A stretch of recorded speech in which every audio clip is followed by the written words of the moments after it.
Naga Chaitanya divorce 100% KTR చేయబట్టే అయింది. ఎందుకంటే కన్వెన్షన్ హాల్ని కూలగొట్టొద్దు అని అంటే సమంతను నా దగ్గరికి పంపాలి అని చెప్పి ఆయన డిమాండ్ చేశాడు. ఈరోజు మీకు తెలుసు రకుల్ ప్రీత్ సింగ్ ఆల్రెడీ బయట ఆమె పెళ్లి చేసేసుకుందా, ఇంకొకరిద్దరు హీరోయిన్స్ కూడా గబగబా పెళ్లిళ్ళు చేసేసుకున్నారు. ఏ అకౌంట్లలో నుంచి నా మీద కామెంట్స్ వచ్చినాయి, ఏ అకౌంట్లలో నా మీద పోస్టులు చేసిండ్రో ఆ ట్విట్టర్ అకౌంట్కి సంబంధించినటువంటి అకౌంట్ మెయింటైన్ చేసే అతన్ని ఫోటోలు బయట పెట్టామనండి. అప్పుడు వాళ్ళ మనుషులా కాదా మాకు తెలుస్తుంది కదా. ఏదో ఒక మాట అనేసి నాకు వీటికి సంబంధం లేదు అని మరి అదే ట్విట్టర్ వేదికలో ఏదైనా ఒక మంచి కార్యక్రమం ఇది మాదే అని చెప్పి సంతోషంగా చంకలు గుద్దుకొని ఏదైనా చెడు వస్తే అది నాది కాదు అని చెప్పేసి చేతులు దులుపుకోవడం సరైనది కాదు. నిజంగా నువ్వు నిజాయితీ పరుడు అయితే ఆ ట్విట్టర్కు నీకు ఎటువంటి సంబంధం లేకపోతే ఏ ట్విట్టర్లలో నా ఫోటోలు పెట్టి షేర్ చేశారో పోస్టులు చేశారో వాళ్ళని అందరు ట్విట్టర్ అకౌంట్లో వాళ్ళ ఫోటోలు కూడా సైబర్ క్రైమ్కి ఇచ్చి ఈ ఫోటోలకు సంబంధించిన వ్యక్తులు మా వాళ్ళు కాదు, వీళ్ళ మీద చర్యలు తీసుకోండి అని చెప్పి నువ్వు ఒక రిప్రజెంటేషన్ ఇవ్వాల్సిందిగా నేను డిమాండ్ చేస్తున్నాను. అప్పుడు మేము చెప్తాము. కానీ నువ్వు ఇప్పటికే దుబాయ్ పంపించావు, ఇద్దరు మనుషులను పంపించావు. దుబాయ్ నుంచి 3 యాక్సెస్ అయితే ఉన్నాయి. ఇప్పుడు ఇంకో ఇద్దరిని కూడా దుబాయ్ పంపించి అరే బాబు మీరు ఇక్కడ ఉండి యాక్సెస్ చేస్తాం మనం దొరికిపోతాంరా, మీరు పోయి దుబాయ్ నుంచి యాక్సెస్ చేయరా అని చెప్పి ఇద్దరిని దుబాయ్ పంపించావు. ఈరోజు వాళ్ళని అట్లా పెట్టి పెయిడ్ ఆర్టిస్టులకు పెట్టుకొని నువ్వు చేసుకుంటూ మళ్ళీ చేతులు దులుపుకునే కార్యక్రమం చేయడం సరైనది కాదు. దీన్ని తప్పకుండా నువ్వు వెనక్కి తీసుకోవాల్సిన అవసరం ఉంది. నా దొంగ ఏడుపు అన్న మాటను వెనక్కి తీసుకోవాల్సిన అవసరం ఉంది. ఈరోజు మా వాళ్ళు కాదు అని చెప్పిన మాటను కూడా నువ్వు నిరూపించాల్సిన అవసరం ఉంది. వాళ్ళని బయటికి తీసుకొచ్చి వాళ్ళని మనుషులు మా వాళ్ళు కాదు అని నిరూపించాల్సిన బాధ్యత నీ మీద ఉంది. లేకపోతే ఖచ్చితంగా అది మీ ద్వారానే జరిగిందని మేము నమ్మాల్సి వస్తుంది. గతంలో రేవంత్ రెడ్డి కేసీఆర్ మీద మాట్లాడినప్పుడు ఏం చేసింది, వినాయల్తో రేవంత్ రెడ్డి అసలు బూతులు నేర్పిందే కేసీఆర్, బూతులు మాట్లాడిందే కేసీఆర్. అంతకుముందు బూతుల సంస్కృతి అనేది రాజకీయాలలో లేనే లేదు. నేను 35 సంవత్సరాల నుంచి రాజకీయాల్లో ఉంటున్నా. లోపల అసెంబ్లీలో మాట్లాడుకున్నా కూడా విమర్శలు చేసుకునే వాళ్ళు కానీ బూతులు ఇక్కడ కూడా మాట్లాడుకునే వాళ్ళు కాదు. రాజశేఖర రెడ్డి గారితో నేను 10 సంవత్సరాలు పనిచేశాను. అదే 9 ఏళ్ళు చంద్రబాబు నాయుడు హయాంలో నేను ఎమ్మెల్యేగా పనిచేశాను. ఏమయ్యా రాజశేఖర్ అని ఆయన మాట్లాడేవాడు, ఏమయ్యా చంద్రబాబు అని ఈయన మాట్లాడేవాడు. కానీ ఎక్కడా కూడా అసభ్య పదజాలాన్ని వాడినటువంటి సందర్భాలు లేవు. ఈవెన్ సిఎల్పిలో మేము మాట్లాడేవాడు వాళ్ళం కాదు, టీడీఎల్పీలో వాళ్ళు మాట్లాడేవాళ్ళు. కానీ ఈయన రెచ్చగొట్టే పద్ధతిలో తెలంగాణ ఉద్యమం మాట్లాడాడు అంటే అది ఓకే, అది ఉద్యమం కోసం మాట్లాడాడు. తెలంగాణ వచ్చిన తర్వాత కాంగ్రెస్ వాళ్ళని టార్గెట్ చేస్తూ ఆయన ఎన్ని బూతులు మాట్లాడాడో రికార్డులలో ఉన్నాయి, మీ అందరికీ కూడా తెలుసు. ఆ సంస్కృతిని వాళ్ళు ప్రవేశపెట్టి దాన్ని ఖండం చేయాల్సిన అవసరం వస్తుంది. ఎదుటోడు బూతు మాట్లాడినప్పుడు మేము బూతుతోటే ఖండం చేయాల్సి బూత చూపించి మేమే మాట్లాడుతున్నాము వాళ్ళే మాట్లాడుతున్నారు మేము మాట్లాడతాం లేదని చెప్పడం అనేది సమంజసం. సినిమా జీవితాలతో కూడా కేటీఆర్ ఆడుకున్నారని చెప్పేసి మీరు కొంతమంది డైవర్సులు కూడా తీసుకున్నారని.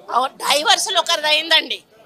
నాగ చైతన్య డైవర్స్ 100% కేటీఆర్ చేయబట్టే అయింది.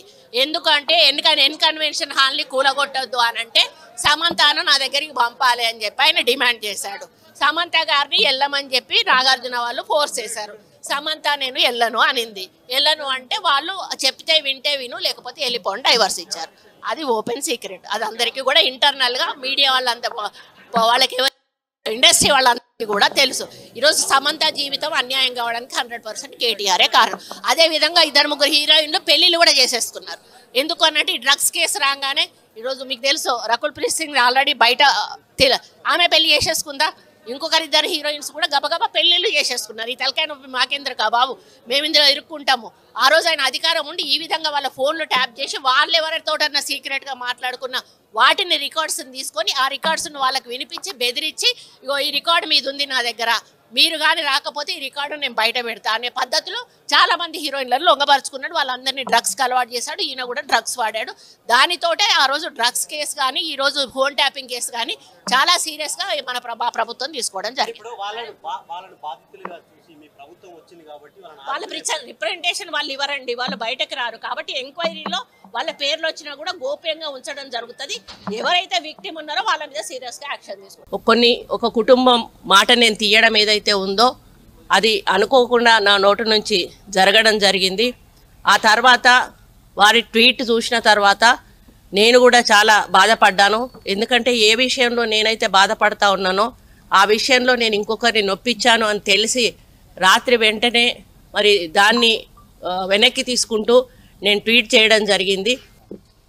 కేటీఆర్ గారు క్యారెక్టర్ గురించి, మరి వారి గతంలో వారు చేసినటువంటి కార్యక్రమాల గురించి, మహిళల మీద వారికి ఉన్నటువంటి మరి చులకన భావం గురించి మాట్లాడుతూ మరి ఆయన నన్ను రొచ్చగొట్టే విధంగా మాట్లాడినప్పుడు నేను భావోద్వేగానికి లోనై మరి కొన్ని ఆయన మీద నేను విమర్శలు చేయాల్సిన అవసరం వచ్చింది.